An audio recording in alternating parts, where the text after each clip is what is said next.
Hello everyone, welcome to market investment. मैं हूं राहुल गुप्ता। स्वागत करूंगा आप सभी का हमारे चैनल मार्केट इन्वेस्टमेंट में। चलो दोस्तों, बात करते हैं गोल्ड की और बात करते हैं सिल्वर की। दोनों ही सेगमेंट काफी ज्यादा सीमित दायरे में हमें ट्रेड करते हुए नजर आ रहे हैं।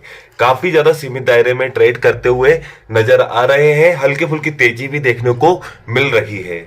लेकिन दोस्तों, अभी हल्की फुल्की तेजी का मतलब हम क्या समझे कि मार्केट के अंदर अभी लगातार तेजी ही देखने को मिलेगी, या इस सीमित दायरे में रहने के बाद गोल्ड और सिल्वर नीचे की तरफ जा सकता है।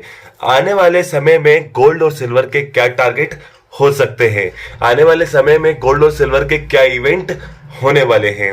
और बात करें, आज 31 जनवरी है, 31 जनवरी है और आज फेड की मीट है। रात को ओवरनाइट मीटिंग है भारतीय समय अनुसार।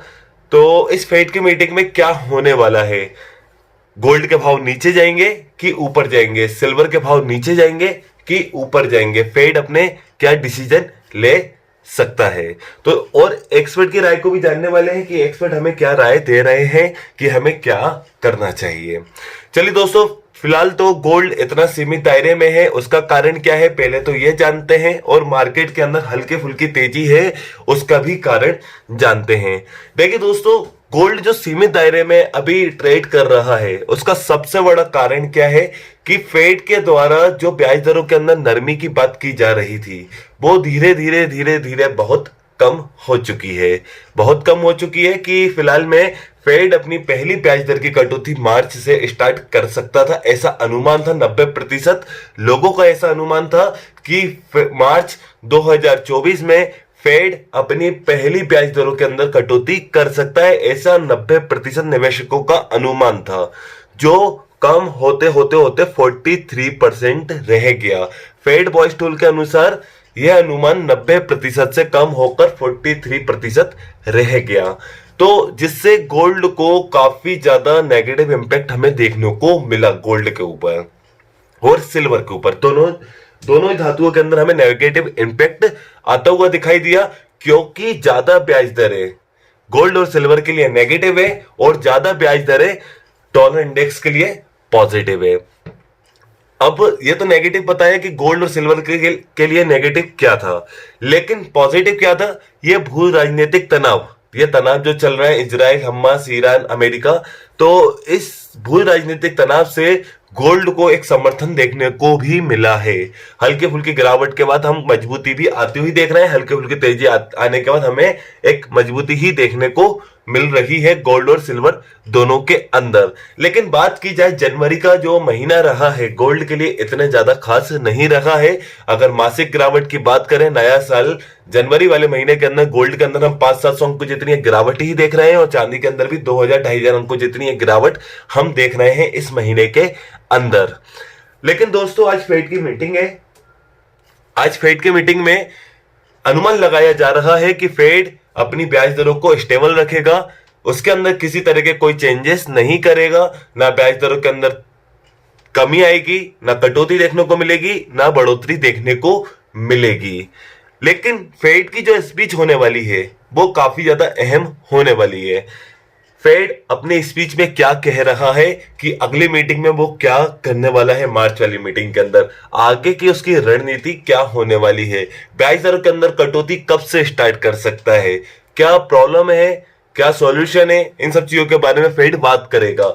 तो ये फेड की स्पीच है ना, वो काफी ज्यादा अहम होने वाली है। अगर फेड की स्पीच में फेड गवर्नर जेरम पावेल ने अगर किसी तरह की कोई नेगेटिव बात कर दी जो ब्याज दरों को नहीं बढ़ाने, मतलब ब्याज दरों को कम करने के लिए नेगेटिव है, जैसे कि बोल सकता है कि आने वाले 6 महीनों तक हम ब्याज दरों के अंदर कटौती नहीं कर सकते हैं, तो ये सब स्टेटमेंट जो है काफी ज्यादा नेगेटिव हो जाएंगे।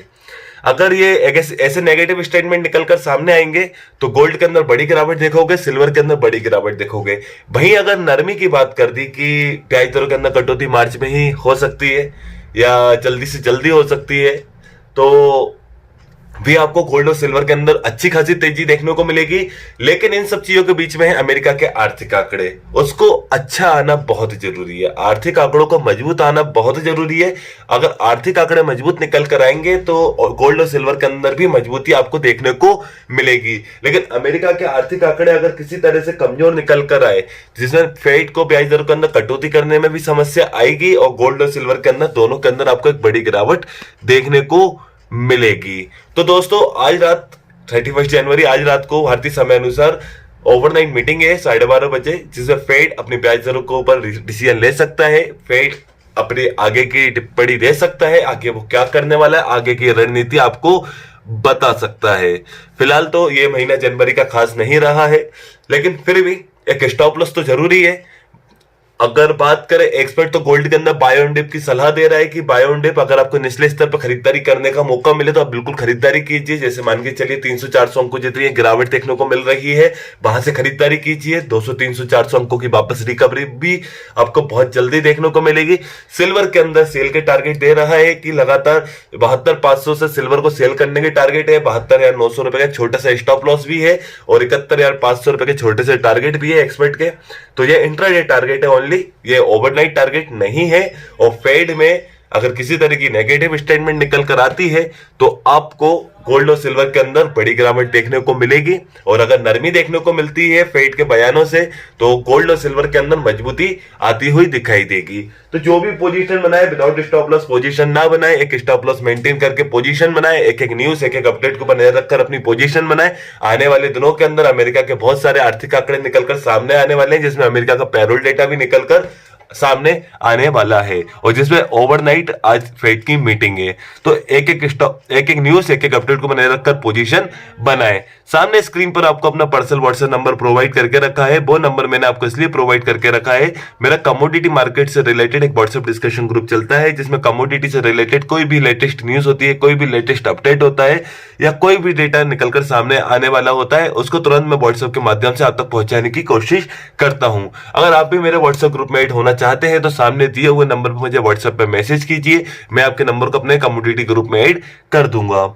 चलिए दोस्तों, अगर आपको ये मेरी वीडियो अच्छी लगी है तो मेरी इस वीडियो को लाइक कीजिए। अगर आप मेरे साथ जुड़कर रहना चाहते हैं तो मेरे इस चैनल को सब्सक्राइब कीजिए एंड अंत तक मेरे साथ इस वीडियो में बने रहने के लिए आप सभी को मेरा दिल से धन्यवाद।